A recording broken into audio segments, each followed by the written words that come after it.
So we were discussing Fourier series of functions in either, I mean, it's basically functions on circle, either minus pi or 0 to pi. Both are isomorphic. Both these algebras are isomorphic. Last time I proved a theorem on pointwise convergence on this. That is, if the integral of f of t minus f of s divided by t may be t minus t naught. Okay. If this is integrable, okay, minus pi to pi, then the Fourier series converges at t naught. That's what we proved last time. Okay. I want to generalize this and I want to leave that as an exercise. Of course, orally giving the proof. Okay. Before that, I want to, this is also maybe exercise. I will tell you the proof. Proposition. If you have a compact subset of L2, you can take any 0 to pi also. You can take 0 to pi also. The same thing will work. K contained in L2 pi. Then supremum, of course, f hat is defined there, well defined there. Supremum of f hat n, f in k. Okay. This limit equal to 0. We know that there is a uniform convergence over f. As f hat n goes to 0 for each f, you can take the supremum over f in k. If you have a compact set, this you can do. So this is the theorem. Of course, if you want to prove what you have to prove, give the proof. You want to prove any f, if you take any f in k, then k is contained in union of fi epsilon for given epsilon. Given epsilon, k is compact. Didn't I say that? K is compact. I said it, but k is compact. Otherwise, there is no point. For any subset, it cannot be true. K is compact. Then the supremum, limit of the supremum f hat n goes to, I mean, f hat n goes to 0 for each f, the supremum will also go to 0. So if you f in k, then you can write for any given epsilon greater than 0, you can write, you can, k is contained in finitely many fi like this, okay? And there exists ni such that f hat n, fi n is less than epsilon for all n greater than ni. So for each ni, that is true. I'm saying that fin, before k is contained in union of I equal to 1 to n, open ball. Open ball of fi epsilon. Yeah, sorry. It's open ball around fi. It's compact, it's totally bounded. So it is contained in B of fi epsilon. Okay? And there exists ni such that fin is less than epsilon for all n greater than ni, finitely many of them. And n is equal to supremum over I equal to 1 to n. 1 to n, ni, not supremum, maximum. Okay. Okay. Then if you have a f in k, then f hat n is less than or equal to f minus f of n minus fin.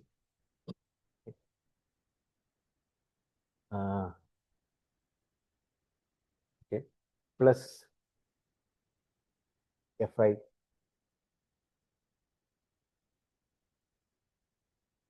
This f hat is a linear function. It is just integrating.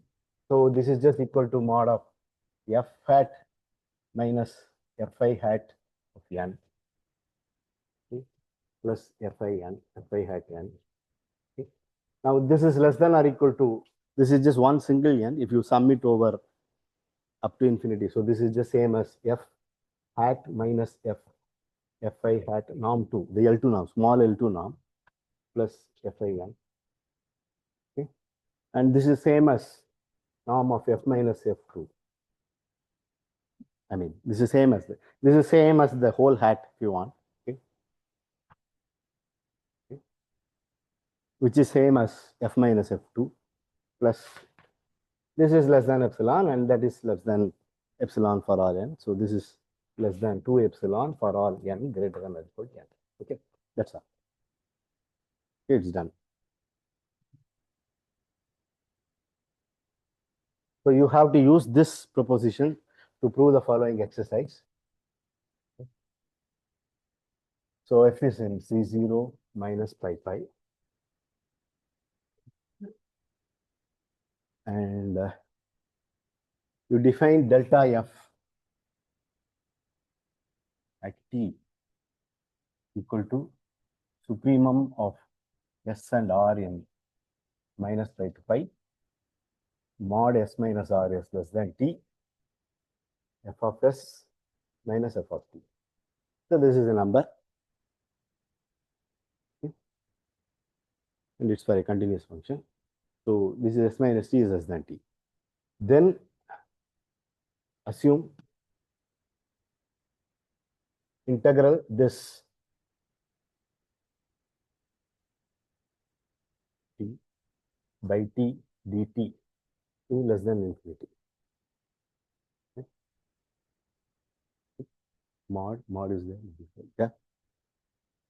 Instead, I assume without the supremum, I assumed something for the earlier exercise. I mean, earlier theorem we proved. Here I'm having a supremum. Okay.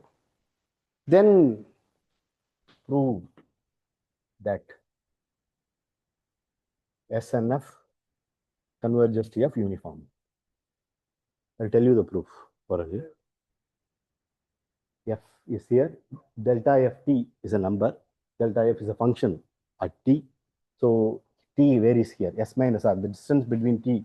This is minus what I have written. Yeah, this is for pi is here. Okay. This is for f of s minus f of r. Yeah. F of s minus f of r.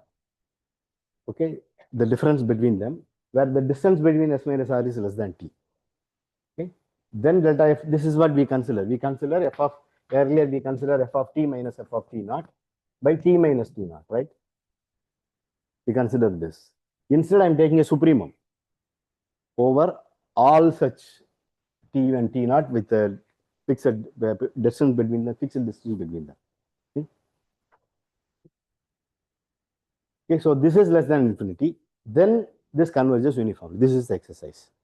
So how we proved without the supremum, how we proved, we consider this f of s minus f of t minus f of t naught. We took t naught to be 0, but even if you take t naught to be anything, then you take an interval around t naught, delta interval around t naught, okay? And you had split the split whatever s and f minus f, you get something. I mean, you have a dn integrated with respect to f and dn integrated with respect to the constant point f of t or something. Then dn f minus ft you will have whatever you have, and that integral is split between some t naught minus delta to t naught plus delta and the complement of that. So use this condition precisely the way we have used in the earlier theorem, precisely the same way. Use this condition to prove that will imply for each delta something is so as delta goes to 0, that integral will go to 0. The same thing, except the same supremum will be applied there for any t. Okay, that's all. But you have to, in the other interval, there is some a delta, b delta we used. The b delta for t naught minus delta to t naught plus delta, we use this. And the complement we use the fact that in that f for any g hat n, for any in Riemann integral function, g hat n goes to 0. That's what we used. Here we have to use a supremum over some compact set. But what is the compact set? The compact set will look like this: f of s plus t minus f of t kind of thing. Maybe, okay, where this t is varying here.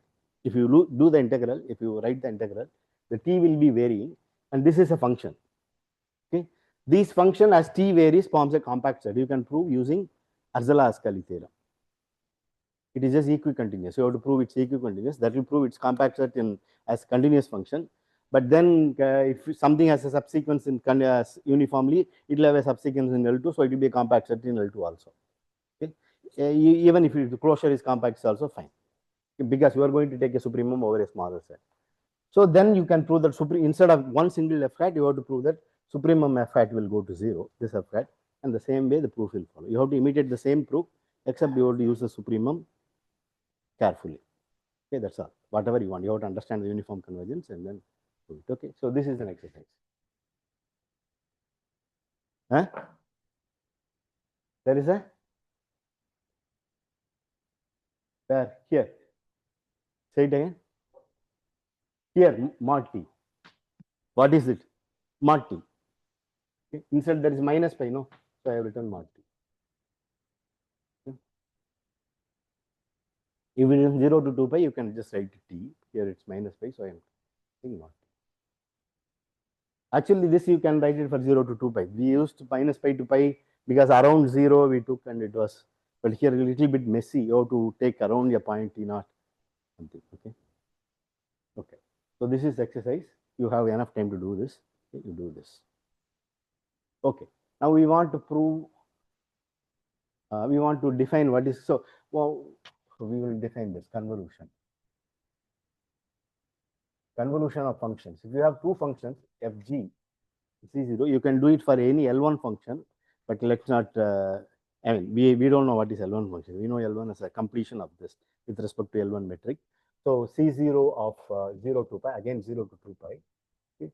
This is just f star g at t, okay, equal to integral 0 to 2 pi f of t minus s g of s ds.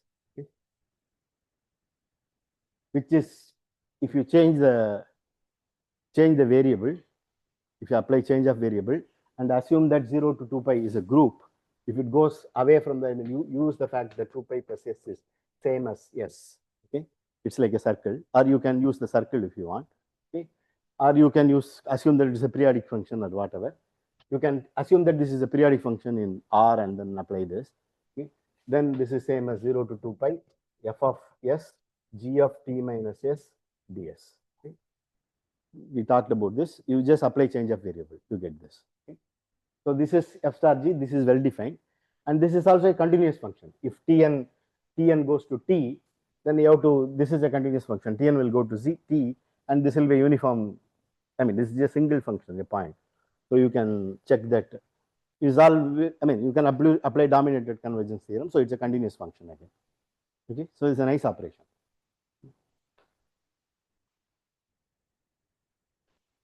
So in our, whatever we studied, we proved that S and F is nothing but dn star f. Okay. Whatever, okay, where dn is a function, dn is, that is dn sine n plus half t by sine t by 2. This was our dn. Okay. So Sn is the Fourier sum, okay, the Fourier series up to minus n to n. Okay.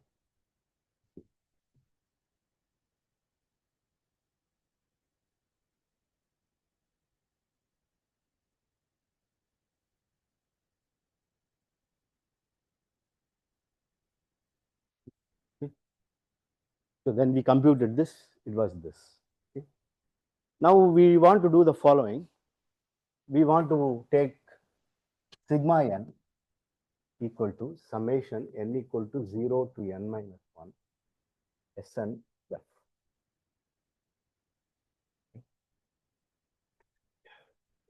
Yeah. Eh? Ah. Yeah. Okay. We need 1 by n here.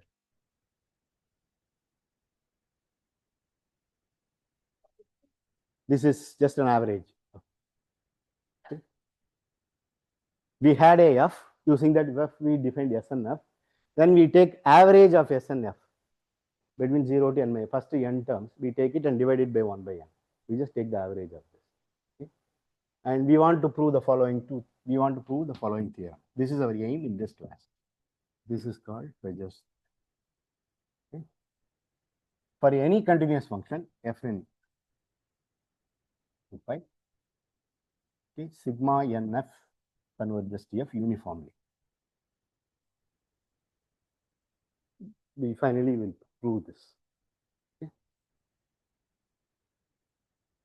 So we have an uniform convergence for any F, any continuous F. But then you have to take average of that. Okay. Before that, we will prove the following theorem, proposition. So if this theorem is true, we'll get a corollary. For that, we need this proposition. If you take any, this is just a real number sequence. Okay. Xn in R or complex number, doesn't matter. And wherever you can add. Okay. In vector space, this is. In normed space true, let's take complex number, okay, for our training. Xn is a sequence contained in complex numbers. Okay. Then you define xn bar equal to x1 up to xn by n. Okay. Then if xn converges to x, then xn bar also converges to x. Do you know this? Do you know this? You don't need a proof of this. 1 by 2 pi. 1 by 2 pi is always there, yeah. Whenever we consider integral, 1 by 2 pi is there. Here also, dn star f, yeah, there is a 1 by 2 pi. Okay. When we consider integral, we put a 1 by 2 pi before that. Okay. Whenever we consider integral. For summation, we don't do that. Okay.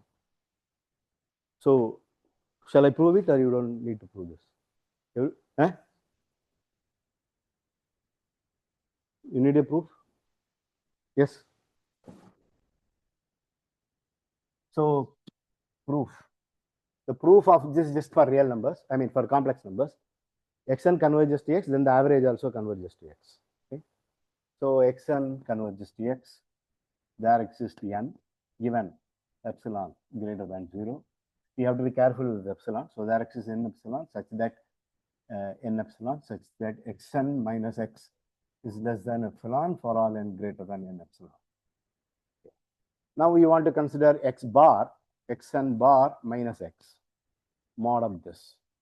So, that is equal to summation xn by 1 by n into equal to k equal to 1 to n, okay, minus x. So, you can take n times x. Yeah, k equal to 1 to n. So, this is less than or equal to xk minus x by n. Okay. Just triangle inequality. Xn bar minus n. This is sum up to then by n. You can take the nx inside. So, each x I am taking to one of them and then we get this. Okay. This is less than or equal to this. That is equal to k equal to 1 to n epsilon. Okay. Xk minus x by n plus k equal to n plus n epsilon plus 1 up to n. Okay. Xk minus x by again n. These things are less than epsilon. There are something less than n terms, but when you divide it by this, still that will be still less than epsilon. Okay, so this is less than or equal to epsilon. It may be much less than that, but at least it's certainly less than epsilon. So here we have to epsilon for all. I mean, this is less than epsilon. For I mean, that's between. I mean, it's after you are counting after n epsilon, and each term is less than epsilon. So it will be at most the numerator is at most n epsilon divided by n is epsilon. So you have to take care of this term. Okay. Now let whatever m epsilon, this depends on epsilon, equal to summation k equal to 1 to n epsilon xk minus x. This is a number just depending on only epsilon. Okay. Now if you take, I want m epsilon by epsilon is less than, so n greater than m epsilon by epsilon by epsilon. I want n, choose n, you can't divide n. I want to take m epsilon by epsilon and n greater than or equal to n epsilon. Okay. then this will be m epsilon divided by n. So this will be less than epsilon. So the whole thing is less than 2 epsilon. That's what you want. Okay, it's done. I mean, this n is greater than m epsilon by epsilon. Get what? I'm choosing, I mean, sorry, choose n prime to be this. Okay, okay, for this is less than 2 epsilon for all. This is, I mean, the whole thing is less than, this is less than epsilon, this is less than epsilon. The whole thing is less than 2 epsilon for all n greater than or equal to n prime. Okay.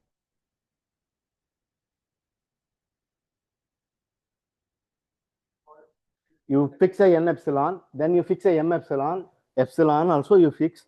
Okay, m epsilon by epsilon is also fixed. N prime greater than that. That's all. It's all depends on epsilon. That's all.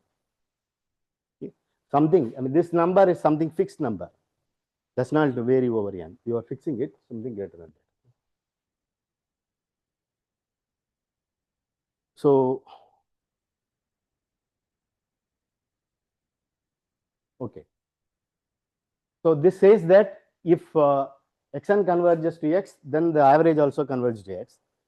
So if the average converges to x and xn converges, then xn has to converge to x. That's right. So corollary to Fourier theorem.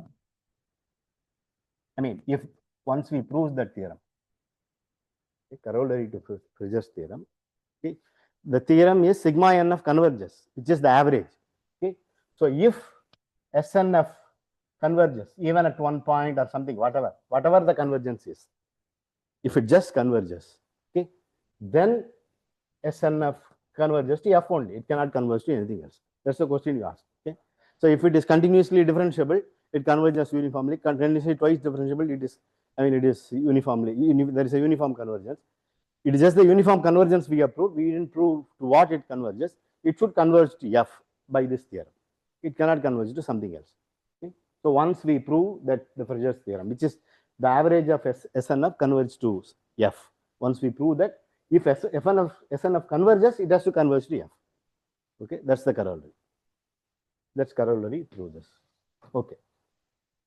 Now we want to prove the Fourier's theorem. Okay.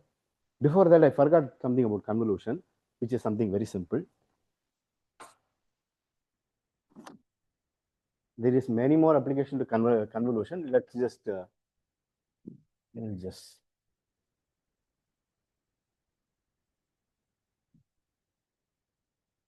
proposition. If G R in E0, 0 to 5. Okay. Then F star G is also there. Hat is equal to hat at n is just multiplication. Okay. This convolution is like a multiplication. If you have a F and G here, then you can take F star G, which is again lands up here, okay, which is like a multiplication. Usually, if you multiply two two functions in L2, it may not land up in L2 again. It may not land up in L1 again. But here, of course, continuous function pointwise, it will land. It will land up there. But it's much more than that. If L1 function will also land up there. Okay. So this just says that this convolution multiplication is taken to product pointwise multiplication in there. So this is hat is a homomorphism with respect to appropriate multiplication. So you want to consider F star G hat at n. Okay. So F star G is 0 to 2 pi. There is a 1 by 2 pi somewhere, I forgot. You have to write it, okay, 1 by 2 pi. When we do the convolution also, there is a 1 by 2 pi should be there. It's there. Okay, I have put it. 1 by 2 pi is there. Okay, 1 by 2 pi. Okay, 0 to 2 pi, and there is another 1 by 2 pi, so it will be 4 pi square. Okay, integral 0 to 2 pi. The first one is F star G, which is f of s t minus s g of s ds. Okay, and there is a t here, so e power minus int dt. Okay, this is what we have. Okay. This is the convolution. f star g at t, then I have to integrate with respect to that to get the Fourier coefficient at n. So I have put e power minus int here. Okay. Now if you take mod of this inside, this will go away. Only you will have this. Okay. Let us just, I keep it there. For that integral 0 to 2 pi f star g, whatever I have in the middle, if you take mod of this, okay, whatever I have this, we will get only this. This will not be there anymore. Okay. That is equal to integral 0 to 2 pi. I mean, there is 1 by 4 pi square and that. You don't worry about, you can miss it, need not worry about it. Okay, integral 0 to 2 pi. Whatever you have is mod of f of t minus s into f of g of s ds dt. But for positive functions, you can interchange the integrals. So if you integrate with respect to dt here, s doesn't matter. You will get only norm f1 only. The integral norm f only will get each. I mean, this is equal to, if you want, I write it like 1 by 5 integral 0 to 2 pi. This is the ds integral, okay, integral 0 to 2 pi f of t minus s dt. Okay, and then g of s ds, okay, by interchanging the integral. But integral 0 to 2 pi f of t minus s is same as integral 0 to 2 pi f of t. Okay, because this change of variable, yes, you can change. So that is just integral 0 to 2 pi f. There is no s here. So it will come out. And then this is just integral g. So this is just equal to norm f1, the one norm, which is the integral of that. Okay, integral g norm. Okay. It's okay. I am just integrate here. The integration is with respect to ds first and dt. I interchange the integral because it's positive inside. Okay, you can do it by Tonelli's theorem or Fubini's theorem, whatever. Okay, you can interchange it. I can interchange. Once you interchange, I have f of t minus s dt, then g of s dt. F of t minus s dt is same as f of t dt by change of variable. There is no role for s. So you get norm f1, which is precisely norm f1. Then there is remaining is g of s, so you get norm g1. And if we are taking the mod of this less than or equal to. Yeah. So if norm f1 is less than infinity, norm g1 is less than infinity, this thing will be less than infinity. Okay. So I can apply Fubini. So I can interchange the integral. The Fubini's theorem says that if you want to integrate a double integral, whatever the integrand you have, mod of that should be integrable. It should be less than infinity. To show that I am doing this. If you do that, if you take the mod of this will not be there. Only these things will be there. So this thing is less than infinity. Okay. So mod of this is integrable, less than infinity. So I can interchange the integral. Because only for integrable function you can, I mean, double integrable function you can interchange the integral. So if you interchange the integral, I don't have to go through it again. Let me go through it again. Okay, because e power int is there. So whatever I have here, this integral, whatever I have is 1 by 4 pi square. Once again, integral 0 to 2 pi, 0 to 2 pi f of s t minus s I have. Okay, I write f of e power I n t minus s. Okay, I just write it like this. So dt. Okay, then g of s, because e power plus int is there, so I put e power I n s. Okay, ds by interchanging the integral. I interchange those two integrals in minus I n. Yeah, minus I n. That's what I want. Okay. So now if you integrated I n t minus s, integrate, I mean t minus, yeah, t minus s, it's same as integrating with respect to t, change of variable. So you get f hat, this is equal to f hat n. Then the remaining thing is g hat n. That's all. Okay.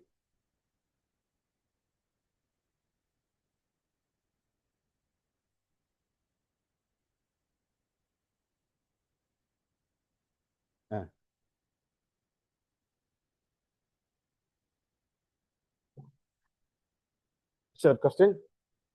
When I do in calculation with respect to Fubini, I take mod of this. Whatever you put both the integral, I take the mod of whatever inside.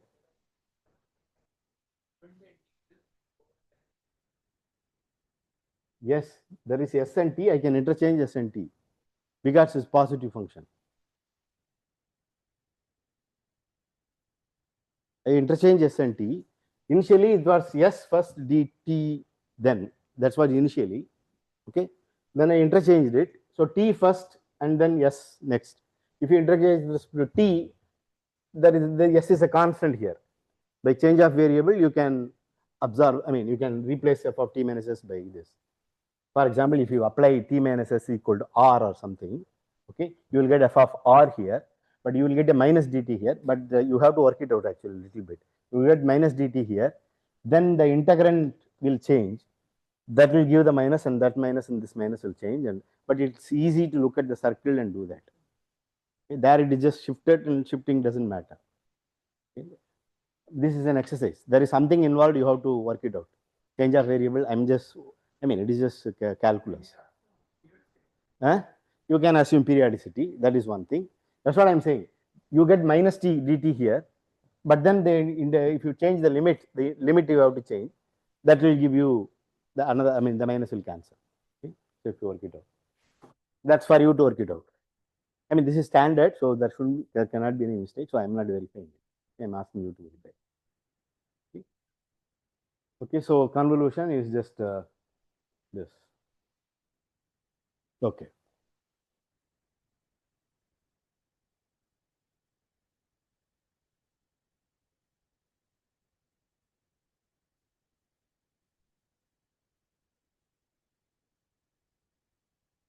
Okay.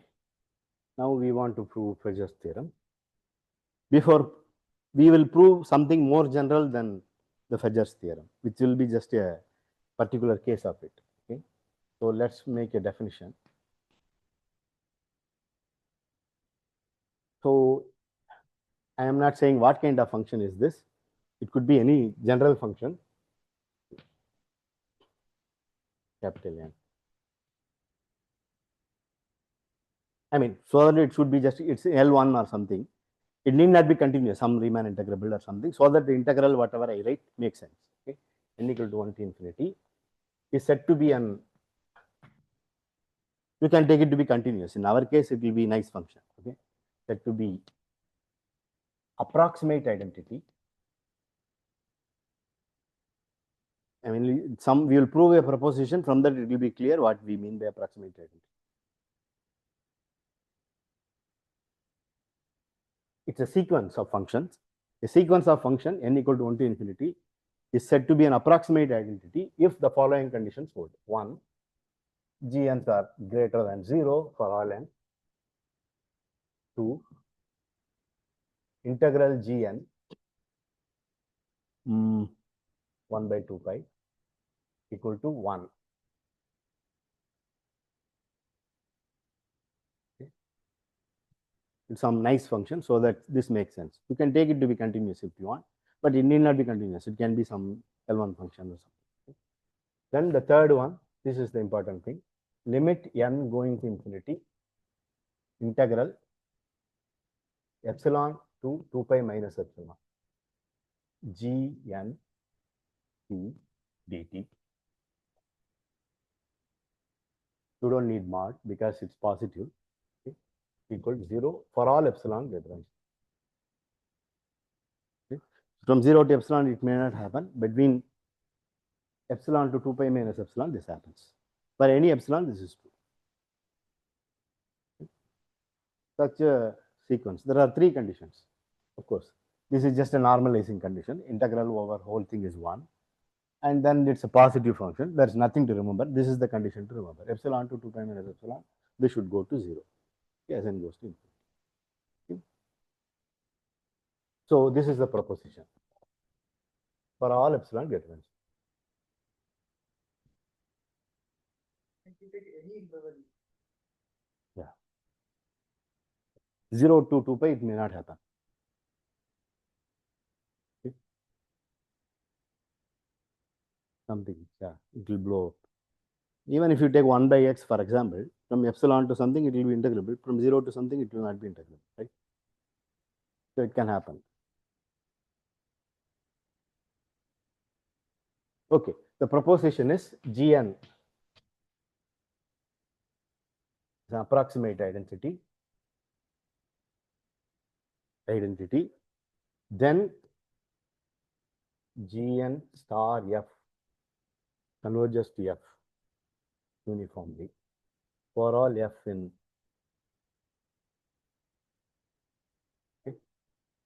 for any this kind of function, continuous functions on C0 to pi. I mean, continuous functions and basically on circle, whatever the function space we are considering. Okay, f of 0 equal to f of 2 pi, all periodic functions or whatever. This Gn star, the convolution, if something is an Gn star f goes to f. Something is an identity, if you compose with that, it should give f. Okay, here as limit as n goes to infinity. Here as n goes to infinity, Gn star f goes to f.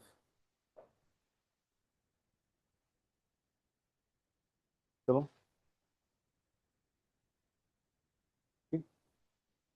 okay.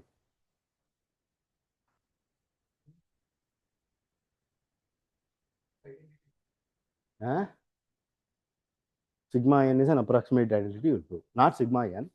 The kernel sigma n gives rise to, that is an approximate identity. What is kernel? This dn is a kernel. You have a kernel, no? For Sn, you have dn. For sigma n, we will have some other function. That is an approximate identity.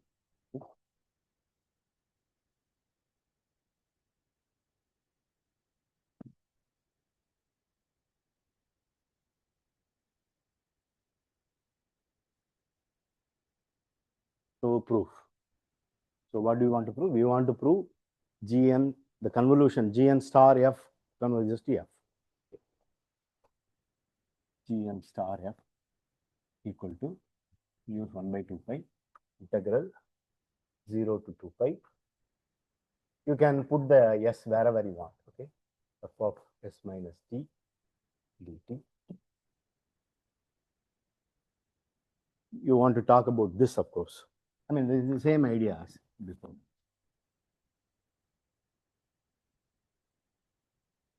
Gn star f minus f at t equal to, we put a mod here. You want to show this goes to 0 uniformly for each t. This is this minus integral. So this Gn integral is 1. Okay, so you can write it like this. Here it is Gns t minus s. Sorry, t minus s ds. Okay, integral Gn s f of t ds. Okay. Yeah, ds. Okay. F of t is constant. Okay, integral Gns is 1. Okay, so I put a 1 by 2 pi outside.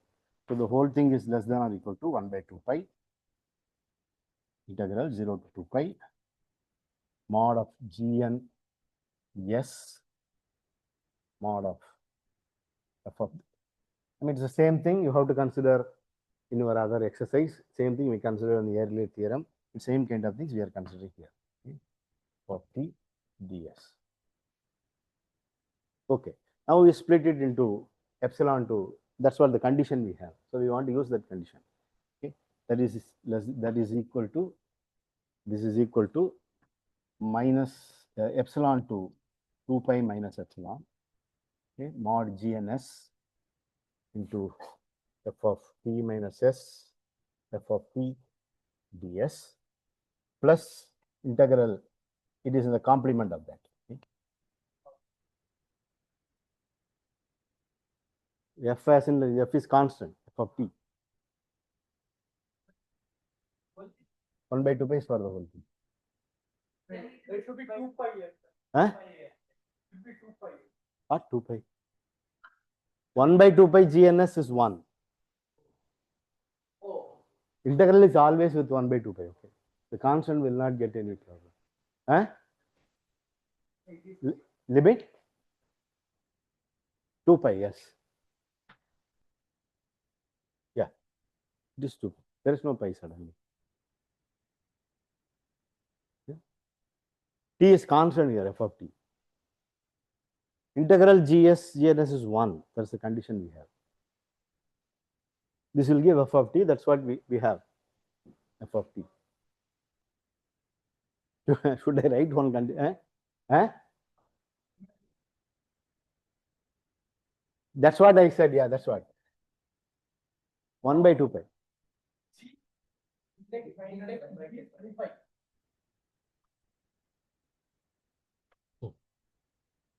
Yeah.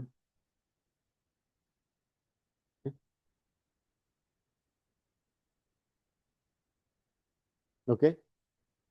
So these are minor points. I mean, there cannot be any mistake in that. Okay. So epsilon to 2 pi minus epsilon. You integrate between epsilon to 2 pi minus epsilon and in the complement of that. Epsilon to 2 pi minus epsilon, the complement of that. It will be two integrals. Okay. What if you want to consider as usual Riemann integral, it should be two integrals. I'm sure you know that. So f of t minus s, f of t ds. Okay. So the first, what we consider first, we consider the first integral. Okay. First integral is less than or equal to, you have f of t minus s. Okay. S is varying. Okay. You have f of t. So this is less than or equal to this plus this, of course. Okay.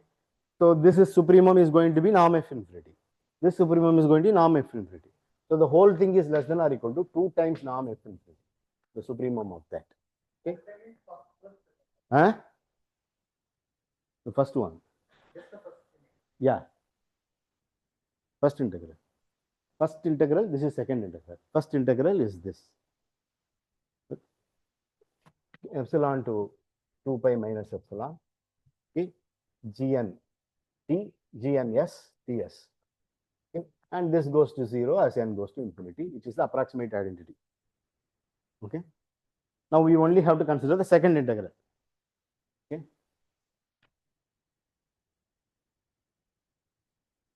Second integral is equal to this interval to 2 pi minus epsilon. If you want, you can consider this to be a circle. This is actually an integral of interval of length 2 epsilon, if you want. Okay. I'm saying, so this is this thing is less than or equal to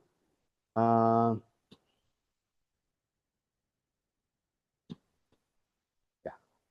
Let me just write it. Whatever. This is the second integral. Okay. This second integral, it's here. That is less than or equal to, you have supremum of s is the variable, s is in epsilon 2 pi minus epsilon complement, okay, which is union of two intervals of length epsilon. Okay, okay. If you don't mind, I will change the epsilon to delta. If you don't mind, okay, that's easier. Okay, the reason is you want to use continuity, so the no condition, no confusion. Okay, I change it to delta. Okay, now this is delta. You don't worry about it. This is delta. We will choose delta. Okay, using continuity. Supremum of this in this mod of f of t minus s, f of s. Okay. S is there, t is fixed. Okay. Times integral, and there is a 1 by 2 pi, integral gn s. I mean, this is integral is in this interval, but you can take a less than sign, so I can put it 2 pi also. It is integral on this that interval. Since it is positive, I can take 0 to 2 pi itself. So that is 1 that will be swallowed. Okay, so the whole thing is just this. Supremum of s in delta to 2 pi minus delta, such that mod f of t minus s minus f of s. Okay. So this is the second integral less than this number, nothing else.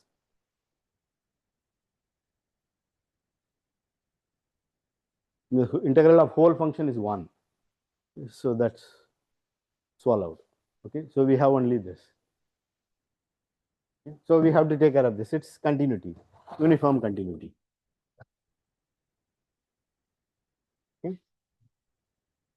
Now given epsilon greater than 0, choose where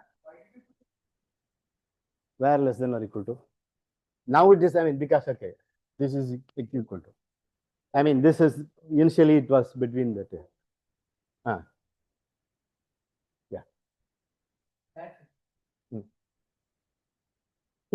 Yeah. You better understand asking. There's a complement. Okay. So we just have that. Then given epsilon greater than 0, choose delta greater than 0 such that f of s minus f of r is less than epsilon for all s minus r is less than delta. Maybe 2 delta doesn't matter. This is less than epsilon is fine. Okay. Now that is, I mean, that is just a supremum over. This is true uniformly. We can choose it for uniformly for all t. Okay, so that will be less than epsilon. That's all. So for this delta, that will be less than epsilon. Second integral less than or equal to epsilon for all t. Okay, that's a uniform. I'm taking supremum over this interval. That's okay. I mean, for each s here, this is true. For each s here, this is true. Supremum also it's true. Then that is true for all t. You can choose the delta uniformly. I mean, because f is uniformly continuous. From that only it follows. Because since f is uniformly continuous. Since f is, you are using uniformly continuous. Okay? F is uniformly continuous. Because f is uniformly continuous, you can choose this delta uniformly, and that delta is uniform for everything, and that is less than epsilon for all t. So the convergence is uniform.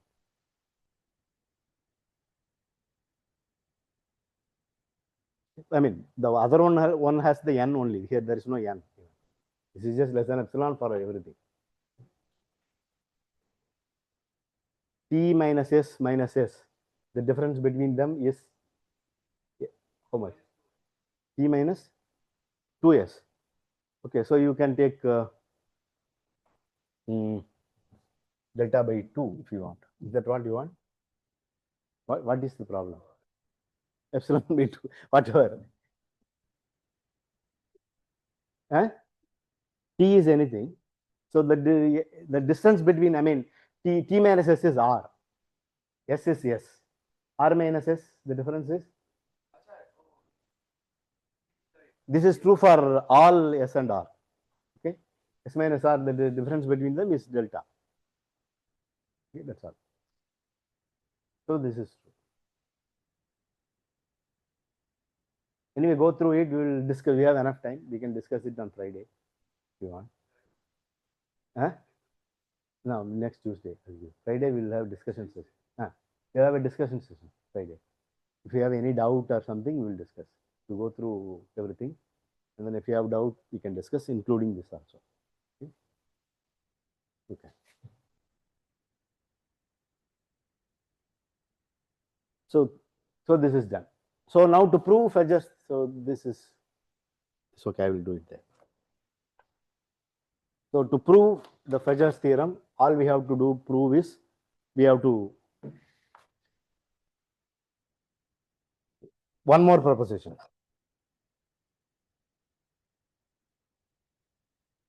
In Fedger's theorem, there is a summation that is given by a kernel we want to prove. Okay?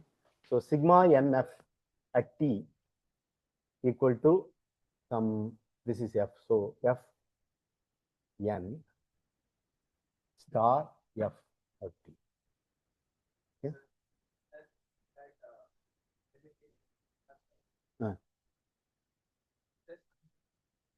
F of t minus s minus, oh, this is f of t, yeah. The difference between them is yes. Okay. I'm wrong. This should be t. Yeah. Only when it is t, it works. Okay, so you are right. I'm sorry. Here also t. Yeah, somewhere I made the mistake. Sorry. Yeah, it was correct there. Yeah, you are right. No, then the difference is t. Here the difference is yes. Okay. Yeah. Okay, this is supposed to be t, f of t, so it works. Please change. There is no yes. Okay. Yeah. Thank you. So we have done this. Okay. So maybe I will show the camera and then explain. Here it is supposed to be there. Here, yeah. Instead of yes, it has to be t. Okay, it was early. Initially, I had written yes. Okay.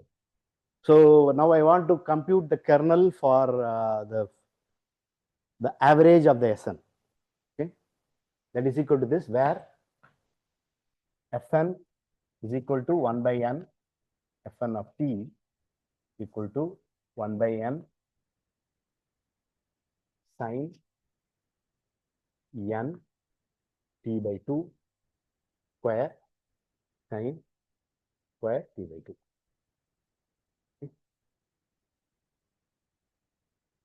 Okay, this is a function. Of course, when t not equal to 0, t equal to 0, we don't care about t equal to 0, t equal to 2 pi. The endpoints, we don't care because we are only integrating it. Okay, you can compute that also. It will be, I mean, for sigma n, it is 2n plus 1. 2n plus 1, yeah, 2n plus 1. So if you add 2n plus 1 times and divide it by n, we will get 2n plus 1. So that is a number, we don't care. This is continuous, of course, it has to converge to that. Because we have taken average finite sum of continuous functions, so it will be continuous only. Okay, proof. Okay. So, I mean, we have sigma n at t equal to summation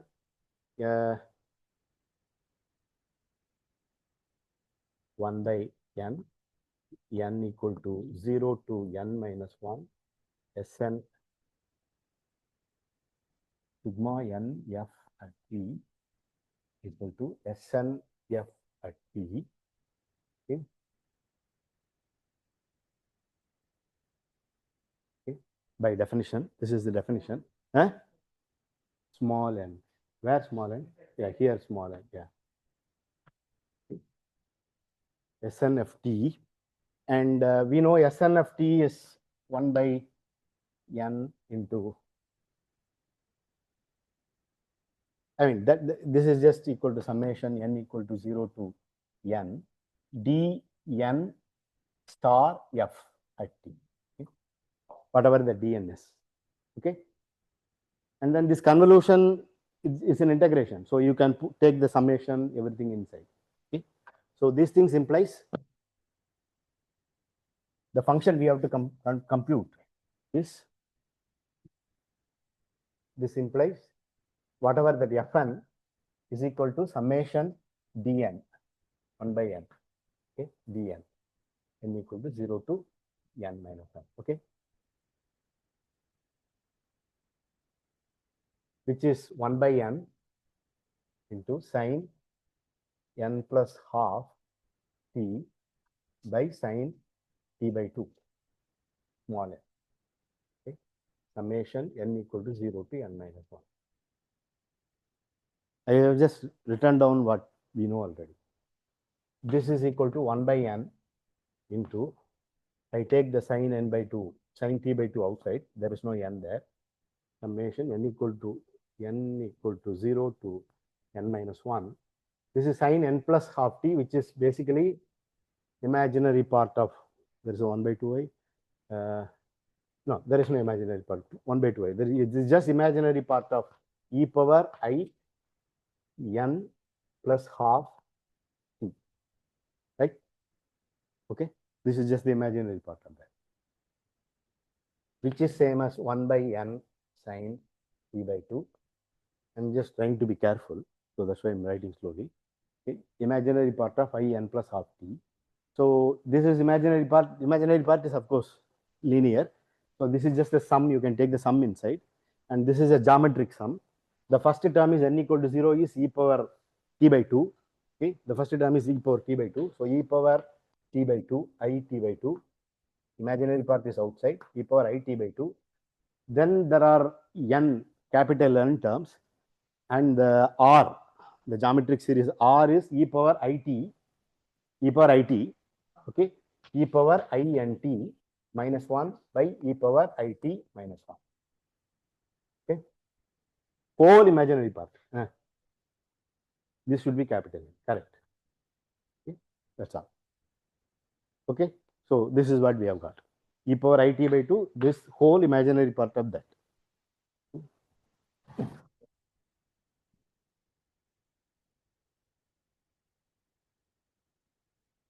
Somehow we have to get that sign, whatever, sign, yeah, sine square and nt by 2 we have to get somehow. Okay, for that we have to work. So e power it minus 1, e power it by 2 is there. Okay, which is just cos I by 2 sin it by 2. So we can just multiply, we can bring it down. Okay, 1 by n sin t by 2. Okay, imaginary part of, okay, e power it by 2, e power it by 2, if I bring it down, e power minus it by 2. Okay, then e power int minus 1. Okay. So this is just sine 2i sin t by 2. Okay, so 2i, yeah, if you take 1 by n, let me write. There is a minus I, no, I is down. If you take it above, it will be minus I. That is the imaginary part we want to take. So imaginary part of something, minus, it will be real part of that. Okay, so it will be minus 1 by n. Let me write it. You tell me whether I am correct. Sin square t by 2, real part of e power int minus 1. That's all, right? It's okay. If you don't get the right answer, we will check it. Okay, otherwise it should be okay. So sin square t by 2 I have got. So I have to get the sin square int, I am sin square nt by 2. Okay, that's what I have to get. So okay, I keep it here. Sin square t by 2. So real part of this. Now I have to get nt by 2. So I write it like this: int by 2, okay, into e power int by 2, e power minus int by 2. Okay, I can write it like that. Okay, now this is, I mean, this will have a, this is a complex number. This is just going to be equal to, I mean, this is equal to the whole thing. Here only it is going to be 2i sin nt by 2. Okay. Now this is cos nt by 2 plus I sin something. This is just I something. Only the I term which matters. I into I is minus 1, and that minus 1 will go, and there is a minus 1 here. That will cancel with this. Okay. So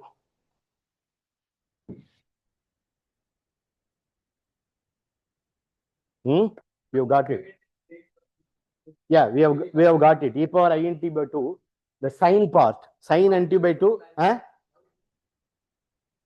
No, that's all. That yeah, real part is just the no, int by 2 is there. Here there is a in there. The 2 and 2, there is a 2 here. Sorry, there is a 2 here. This gets 2. Okay, I forgot the 2. Okay, that 2 will cancel from the 2 coming here, and there is a I here, and there is the ith one will matter. Then there will be a minus will cancel. So we finally get sin square nt by 2 n sin square t by 2. Huh?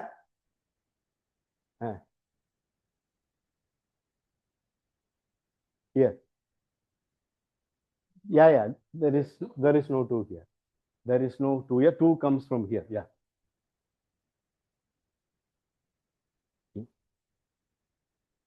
Okay. So now we have to verify. So we got, this is the kernel for Fourier's theorem. Okay. Now we have to verify that this G and T, whatever we have here, it's an approximate identity. So, okay. So proof of Fourier's theorem.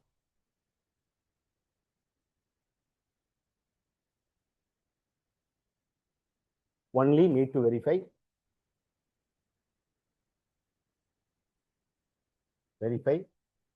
G and T equal to 1 by n sin square nt by 2 by sine square t by 2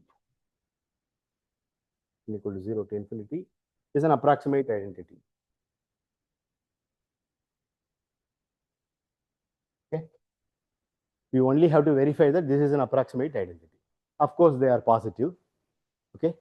And we don't do work with this, but we know that integral of this dn, this is each dn is integral 1 by 2 by dn is 1.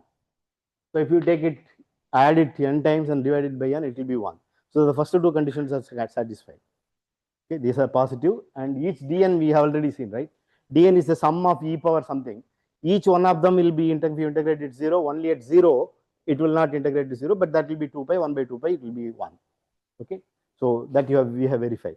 So you only have to verify the third condition, the epsilon condition. Okay.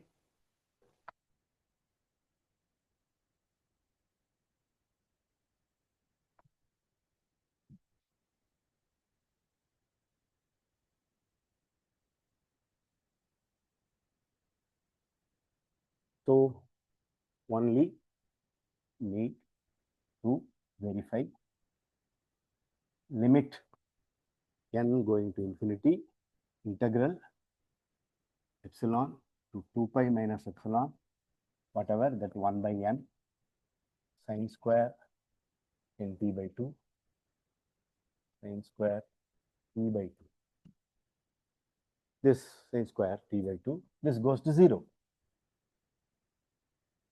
But then this is less than or equal to, if you take mod of that, if something goes to 0, if mod goes to 0, mod of that, that is less than or equal to 1 by n. This is less than 1, you don't care. Okay, epsilon to 2 pi minus epsilon 1 by sine square t by 2. That's what we need. That's what matters. Okay, sine square t by 2, it is at 0, it is 0. Okay, and in this interval, its smallest value is epsilon and 2 pi minus epsilon. Okay, this is t by 2. Yeah, 2 pi it's 0. At 0 it's 0. And here 2 pi minus epsilon, it's the smallest value occurring here. So the biggest value will occur here. Okay, now this is less than or equal to, right? Less than or equal to 1 by n into epsilon to, no, you don't need epsilon. I mean, you can just take it out. So 1 by sine square epsilon by 2, right? Pi minus epsilon, that's also epsilon. Mod, we are taking mod, so it's okay. Sine square this, and which is this integral is 1. So there's a 1 by 2 pi. There's 1 by 2 pi. Okay, that integral is 1. There is nothing here, this goes to 0.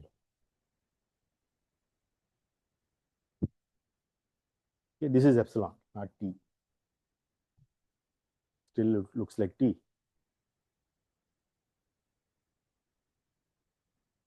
Sine square epsilon beta.